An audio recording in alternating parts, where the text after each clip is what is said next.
வணக்கங்க. டே 3 ரிவ்யூ பார்க்கலாம். இங்கிலாந்து வந்து ஃபர்ஸ்ட் இன்னிங்ஸில் வந்து 407க்கு ஆல் அவுட் ஆகிட்டாங்கங்க.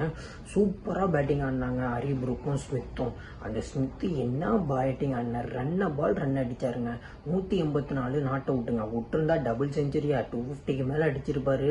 பட் ஆனால் அதுக்குள்ளே இந்தியா ஆல் அவுட் ஆகிட்டாங்க. ஹரி ப்ரூக் வந்து ஒரு 158 அடித்தார். ரெண்டு பேரும் பார்ட்னர்ஷிப் போட்டு கொண்டு போயிட்டு இருக்காங்க இங்கிலாண்டை. செம்ம பேட்டிங்க. 407 அடிச்சிட்டாங்க திருப்பி. சொன்ன மாதிரியே இங்கிலாந்து வந்து சொன்னாங்க எவ்வளோ ரன்ஸ் அடித்தாலும் நாங்கள் திருப்பி அடிப்போம்ட்டு. ஆனால் 407 அடிக்கிறதுனா செம்ம அடித்தாங்க. அதுவும் அந்த ஸ்மித்து பிரசாந்த் கிருஷ்ணனை பொழந்து எடுத்தார். ஜடேஜாவையும் வாஷிங்டன் சுந்தரையும் பிரித்து எடுத்துட்டாருங்க. எல்லா பவுலர்ஸையும் போட்டு பிரித்து எடுத்துட்டாரு ஸ்மித்து. செம்ம பேட்டிங் ஸ்மித்து. ஒரு ஹேண்டாக நின்று ஹரி ப்ரூக்கும் நல்லா சப்போர்ட் பண்ணி ஸ்மித்தும் சூப்பராக ரெண்டு பேரும் பேட்டிங் ஆடி கலக்கெல்லாம் மேட்சை கொண்டு போயிட்டாங்க. ரெண்டு பேரும் ஃபர்ஸ்ட் இன்னிங்ஸை இங்கிலாந்துக்கு சூப்பராக எடுத்துகிட்டு போயிட்டாங்க. செம்ம பேட்டிங்கு. பார்க்குறதுக்கு அவ்வளோ இன்ட்ரெஸ்டாக இருந்துச்சு. என்னடா அடிச்சுக்கிட்டே இருக்காங்கன்னு பார்த்துட்டு இருந்துச்சு. ரூட்டையும் பென் ஸ்டோக்ஸும் ஏலியாக எடுத்துட்டாங்க இந்தியா சிராஜ். பட் ஆனால் இந்த ஹரி ப்ரூக்கும் ஸ்மித்தும் நல்ல பார்ட்னர்ஷிப் போட்டு வெளுத்து எடுத்துட்டாங்க. அதுவும் பாசிட்டிவாக ஆடுறாருங்க ஸ்மித்து. என்ன மாதிரி அடிக்கிறாரு, செம்ம அடிக்கிறாருங்க ஸ்மித்தை. ஒரு ஷாட்டும் கரெக்டாக அடித்தார்.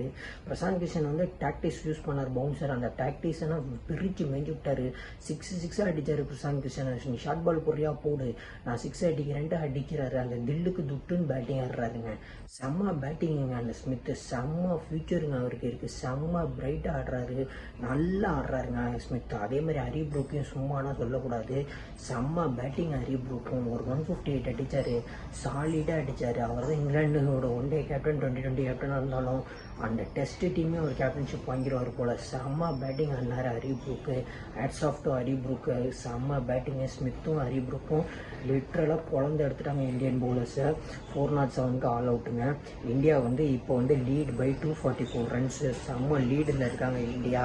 இன்னும் இன்றைக்கி வந்து ஒரு நல்ல பேட்டிங் ஆடி இந்தியா ஒரு 400க்கு மேலே அடித்து 450க்கு மேலே அடிக்கணுங்க.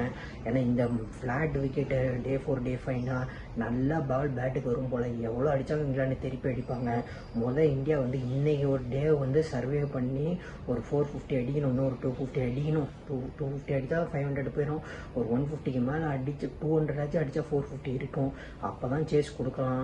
இந்தியாவுக்கு வந்து இன்றைக்கி சொதப்பிட்டாங்கன்னா பேட்டிங்லனா சோழி முடிஞ்சு போயிடும். இன்றைக்கி இந்தியாவோட பேட்டிங் வந்து ரொம்ப குரூஷியலானது. கேஎல் ராகுல் இருக்கார். அடுத்தது விட்டால் நம்ம சுப்மன் கில்லும் ரிஷப் பந்த் அவங்க கையில் தான் இருக்குது. ஜடேஜாவும் கொஞ்சம் நல்லா பேட்டிங் ஆடினார் ஃபர்ஸ்ட் இன்னிங்ஸு. வாஷிங்டன் சுந்தரும் நல்லா ஆடினார். நிதிஷ்குமார் ரெட்டியும் கருண் நாயரும் ஃபெயிலியர் ஃபர்ஸ்ட் இன்னிங்ஸில். அவங்க கொஞ்சம் சப்போர்ட் பண்ணாங்கன்னா நல்லாயிருக்கும். அதே மாதிரி இந்தியாவோட பவுலிங் பார்த்திங்கன்னா முகமது சிராஜ் 6 விக்கெட் எடுத்தார். அந்த செகண்ட் நியூ பால் வந்தோடனே ஆகாஷ்தீப் வந்து ஹரி ப்ரூக் விக்கெட்டையும் கிறிஸ் ஓக்ஸ் எடுத்த உடனே டெய்லண்டர்ஸை எல்லாமே வந்து சிராஜ் முடிச்சு விட்டார்.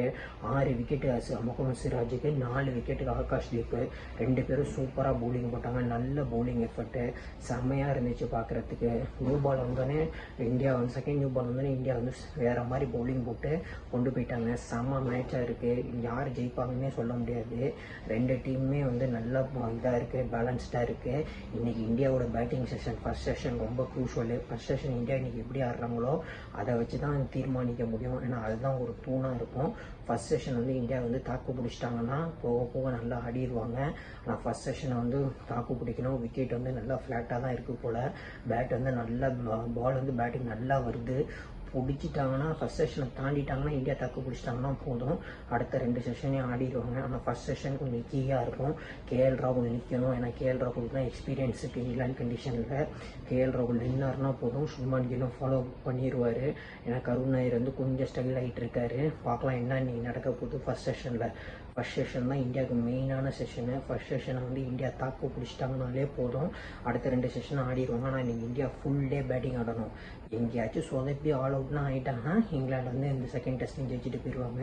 அதனால் இந்தியா வந்து ஃபர்ஸ்ட் செஷனை நல்லா தாக்கு பிடிச்சி பேட்டிங் ஆடி போயிட்டாங்கன்னா நல்லாயிருக்கும். அது இங்கிலாந்து பவுலர்ஸ்க்குன்னா ஃபஸ்ட்டு ஒரு 1 ஹவர் ஸ்விங் பண்ண ட்ரை பண்ணுவாங்க. ஃபஸ்ட்டு ஒரு 1 ஹவர் ஸ்விங் ஆகும் பால். அதுக்கப்புறம் தான் வந்து கொஞ்சம் செட்டில் ஆகும். அதனால் ஃபஸ்ட்டு ஒரு 1 ஹவர் ஃபஸ்ட்டு லஞ்ச் வரும். ஃபஸ்ட் செஷனை வந்து நல்லா இந்தியா தாக்கு பிடிச்சிட்டாங்கன்னா நல்லாயிருக்கும். மெயினாக கேஎல் ராகுல் வந்து நிற்கணும். ஒரு செஷன் ஃபுல்லாக கேஎல் ராகுல் ஆடினார்னா நல்லாயிருக்கும். பார்க்கலாம் என்ன பண்ணுறாங்க, இந்தியா தாக்கு பிடிப்பாங்களான்ட்டு. அப்போ பிடிச்சி தான் ஆகணும். இந்த டெஸ்ட்டை ட்ரா பண்ணணுன்னாவும் ஜெயிக்கணும். இன்றைக்கி இந்தியா வந்து ஒரு டே ஃபுல்லாக விளாண்டு ஆகணும். பார்க்கலாம் என்ன பண்ணுறாங்கன்ட்டு.